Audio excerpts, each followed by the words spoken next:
Spicy मसालेदार Maggi.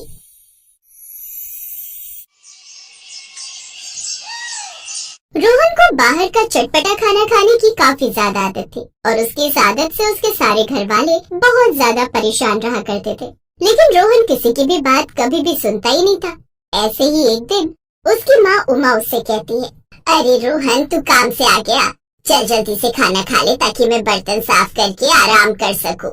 वैसे भी लेट सोना और खाना खाना सही नहीं होता है। अरे माँ, मेरा बिल्कुल भी खाना खाने का मन नहीं कर रहा है। आज ऑफिस से आते हुए मैंने मैगी खा ली थी, जिस वजह से मेरा बिल्कुल भी मन नहीं कर रहा है कि मैं कुछ भी खाऊं। तुझे कितनी बार बोला है बेटा कि मैगी मत खाया कर, मैगी में प्लास्टिक होता है और वो शरीर को नुकसान करती है, लेकिन तू है कि मेरी बात बिल्कुल भी नहीं सुनता है। माँ, ऐसा कुछ नहीं होता है, मैगी में प्लास्टिक नहीं होती है, ये तो सिर्फ कहने की बातें होती हैं। और आपको तो पता ही है कि आपके बेटे को तीखी मैगी कितनी ज्यादा पसंद है, इसीलिए ज्यादा कुछ मत सोचिए। अगर आपको मुझे कुछ खिलाना है तो मेरे लिए चटपटी सी तीखी मैगी बना दीजिए। तू तो रहने दे रोहन, अभी बाहर से मैगी खा कर आए लेकिन तेरा मन नहीं भरा और फिर दोबारा मैगी खाने की कह रहा है। तू छोड़, अगर तुझे खाना नहीं खाना तो मत खा। इतना बोलकर उमा वहाँ से चली जाती है। रोहन को तीखी चटपटी मसालेदार मैगी बहुत ज्यादा अच्छी लगती थी और वो बहुत ज्यादा मसालेदार मैगी भी खाया करता। अगर उसे खाने में कोई कुछ और दे दे तो वो खाने में कोई न कोई नुक्स निकाल दिया करता था ताकि उसे मैगी खाने को मिल सके।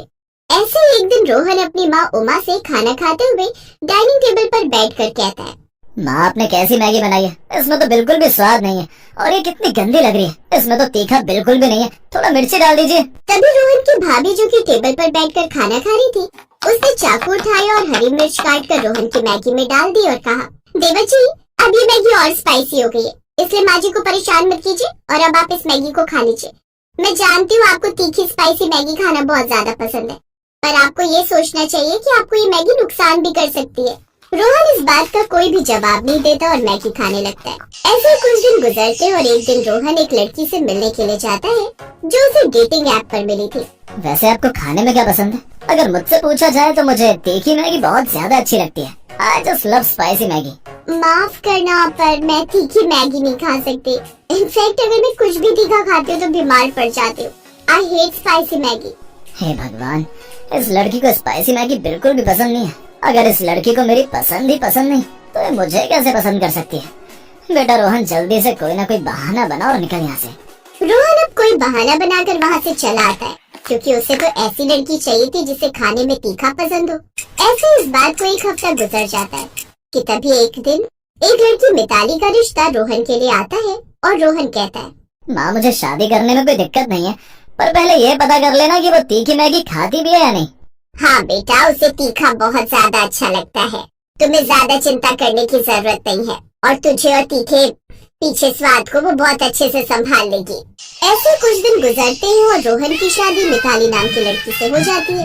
ऐसे अब अगले दिन जब मिताली की पहली रसोई की रस्म थी तो रोहन ने कहा, मिताली, आज तुम अपनी पहली रसोई की रस्म में क्या बना रही हो? मैं तो तुम्हें बस इतना कहूंगा कि मेरे लिए एक प्लेट मैगी जरूर बना देना, क्योंकि मुझे मैगी बहुत ज्यादा पसंद है। आप बिल्कुल भी चिंता मत कीजिए, मैगी तो मुझे भी बहुत अच्छी लगती है, इसलिए मैंने पहले ही मैगी मंगा कर रख ली थी और मैं अपनी पहली रसोई में मैगी बना दूंगी। रोहन भी ये बात सुनकर खुश हो जाता है, लेकिन उसे नहीं पता था कि उसकी जिंदगी पूरी तरह से बदल जाएगी।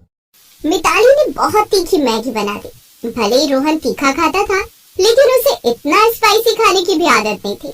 अब रोहन जैसे ही वो स्पाइसी मैगी खाता है तो क्या, अरे बाप रे बाप, मेरे तो जी भी जल गई, इतना तीखा। अरे भला इतना तीखा कोई खा सकता है क्या? आखिर तुमने इतनी तीखी मैगी क्यों बनाई? कहाँ तीखी मैगी है रोहन जी, ये तो बहुत अच्छी है, इसमें बिल्कुल भी तीखा नहीं है। मुझे लगता है आपके स्वाद में कोई दिक्कत हो गई है, जो आपको ये ज्यादा स्पाइसी मैगी लग रही है। मिताली को ऐसे स्पाइसी मैगी बनाने की आदत थी, जिस वजह से अब रोहन धीरे धीरे स्पाइसी मैगी खाना कम कर देता है, क्योंकि उसे स्पाइसी मैगी अच्छी तो लगती थी लेकिन एक लिमिट में। पर मिताली उसकी भी गुरु थी और वो और भी ज्यादा स्पाइसी मैगी खाया करती थी।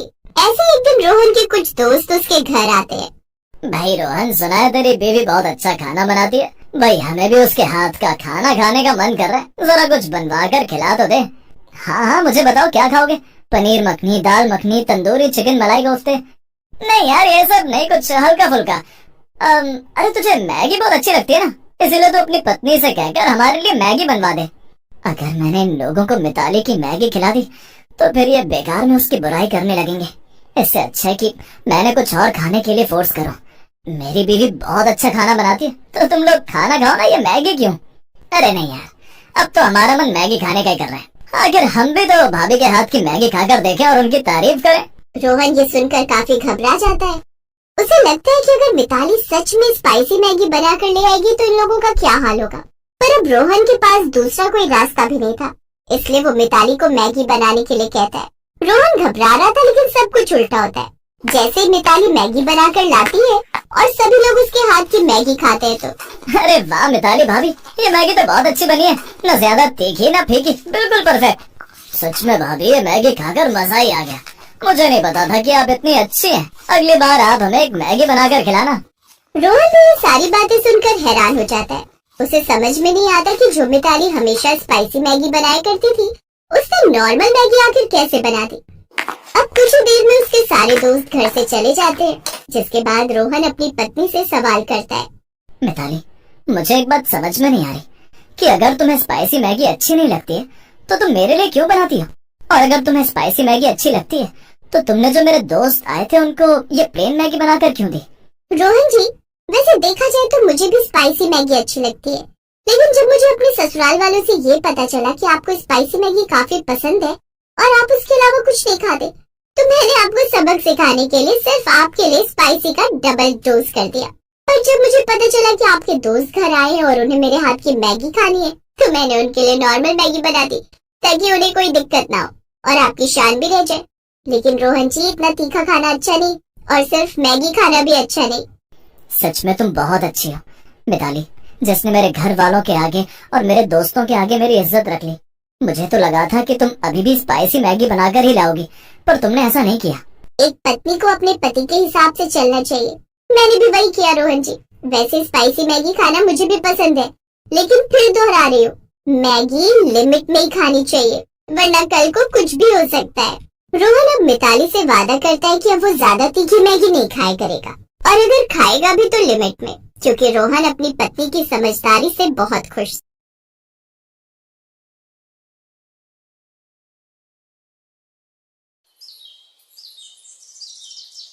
अरे खाना बना रही थी या बीरबल की खिचड़ी जो तुझे इतना समय लग गया? इतने सारे पकवान बनाने की क्या जरूरत थी? तो इतना सब खाकर पेट में अपच बन गई तो? ओफो माँ, ये कोई मैदा मैगी पास्ता तो है नहीं जो कि हमारे पेट में जाकर अपच करे। ये सब तो हरे पत्तेदार सब्जियां और दाल चावल है, जिनसे हमें प्रोटीन और विटामिन मिलते हैं। कुल मिलाकर सारा खाना शरीर के अच्छे पोषक तत्व के लिए सही है। अच्छा ठीक है मेरी डॉक्टर साहिबा, अब खाना भी परोस दे, इस बूढ़े के पेट में चूहे कूद रहे हैं। प्रेरणा टेबल पर बैठी अपने माता पिता को खाना परोसती है। प्रेरणा को खाना बनाने और खाना खिलाने का बड़ा शौक था। प्रेरणा की शादी की उम्र हो चली थी, इसलिए उसके माता पिता उसके लिए एक अच्छे घर का लड़का देखकर उसकी शादी पक्की कर देते हैं। फिर 2 महीने बाद उसकी शादी अनुराग नाम के लड़के से हो जाती है। शादी के बाद वो अपने ससुराल आती है, जहाँ उसके सास ससुर, जेठ जेठानी, उनके बच्चे, ननद देवर और एक बूढ़ी दादी सास भी होती है। इतने बड़े परिवार को देख प्रेरणा हैरान थी। ऊपर से कोई मोटा तो कोई पतला था। ये कैसा गेंदे के फूल जैसा ससुराल मिला है मुझे।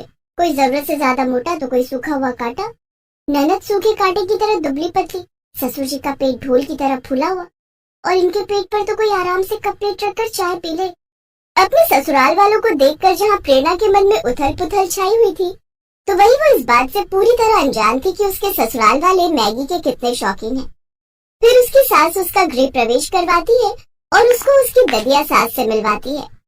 जुग जुग जियो और सदा सुहागन रहो, दूधो नहाओ पूतो फलो। तभी जेठानी की बेटी रिया अपनी चाची का लहंगा पकड़कर कहती है, चाची चाची मुझे ना मैगी खानी है, आप मुझे मैगी बनाकर खिलाओगे ना? अरे रिया, अभी तेरी चाची थकी हुई है, चल मैं तेरे लिए बॉर्नवीटा वाला दूध बना देती हूँ। नहीं बुआ, मुझे दूध नहीं पीना, वो अच्छा नहीं लगता। मम्मा आप चलकर मेरे लिए मैगी बना दो ना प्लीज। अच्छा कोई बात नहीं, मैं तुम्हारे लिए मैगी बना देती हूँ। वैसे भी मैगी बनाने में 2 मिनट तो लगते हैं। मैगी का नाम सुनकर बाकी सबके मुंह में भी पानी आ जाता है। तभी बूढ़ी दादी सास कहती है, भूख तो मुझे भी लग पड़ी है, शादी में ठीक से खा नहीं पाई, दांत जो नहीं है अपने, तो एक काम कर मेरे लिए भी मैगी बना देना। दादी जी आप भी मैगी खाएंगी? मैगी तो मैदा होती है और वो इस उम्र में खाना आपकी सेहत के लिए सही नहीं है। मैं आपके लिए रोटी सब्जी बना देती हूँ। अरे नहीं नहीं बहू, मेरे दांत नहीं है तो वो मुझसे चबाई नहीं जाएगी। तू मैगी बना दे, मैं झट से सुड़क लूंगी। प्रेरणा मैगी बनाने जाने लगती है। धीरे धीरे बाकी सभी भी मैगी खाने की फरमाइश करते हैं। बेचारी प्रेरणा अपना लहंगा पकड़कर रसोई में जाती है और सबके लिए मैगी बनाने लगती है। कुछ देर बाद वो मैगी लाकर सबको टेबल पर परोसती है तो सभी ससुराल वाले दोनों हाथों से फटाफट मैगी खाने लगते हैं। उन्हें देखकर प्रेरणा सोचती है, छी, ये तो ऐसा लग रहा है जैसे ना जाने कितने दिनों के भूखे हो। वाह देवरानी जी, बड़ी टेस्टी मैगी बनाई है तुमने तो। सच में भाभी बड़ी अच्छी बनी है। वो क्या कहते हैं ना, जस्ट लुकिंग लाइक वाओ। जी शुक्रिया। फिर सभी खा पी कर अपने अपने कमरों में चले जाते हैं और प्रेरणा बेचारी सबकी प्लेटें धोने लगती है। उसके बाद अपने कमरे में जाती है जहाँ उसका पति अनुराग उसका इंतजार कर रहा था। फिर उनकी सुहाग रात होती है। फिर अगली सुबह प्रेरणा नहाकर तैयार होकर अपनी पहली रसोई के लिए किचन में जाती है और सबके लिए तरह तरह के पकवान बनाती है। आज तो सब मेरे हाथ की बनी मलाई चाप, शाही पनीर, दाल मखनी और मिक्स वेज खाएंगे तो खुश हो जाएंगे। सब अपनी उंगलियां चाटते रह जाएंगे। तभी उसकी सास और जेठानी मैगी के भरे हुए 2 बड़े बड़े बोरे लेकर वहाँ आते हैं। अरे बहू, ये तला भुना क्या बना डाला, ये सब कोई नहीं खाएगा। लेकिन माँ जी, ये सब पकवान मैंने आप सब के लिए बनाए हैं। उसे कोई नहीं खाएगा, यहाँ सब मैगी खाते हैं।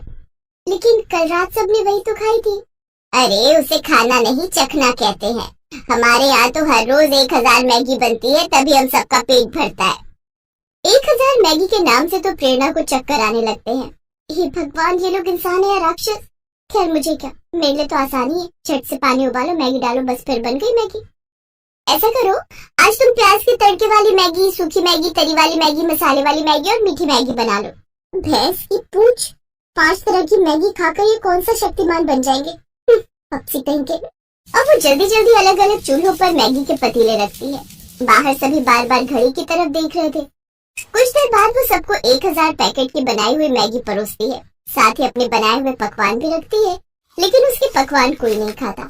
सब मैगी पर टूट पड़ते हैं और कुछ ही देर में 5 पतीले चाट जाते हैं। फिर सब अपने कमरे में आराम करने चले जाते हैं और बेचारी प्रेरणा सारे बर्तन और रसोई की सफाई में लग जाती है। इसी तरह अगले दिन भी उसके सभी भुक्खड़ ससुराल वाले उससे मैगी बनाने के लिए कहते हैं। भाभी, आज न जरा चटपटी मैगी बना देना। हाँ, कल नमक मिर्च थोड़ा कम था। ठीक है ननद जी, वैसे आप दोनों भी चलिए ना मेरी मदद के लिए।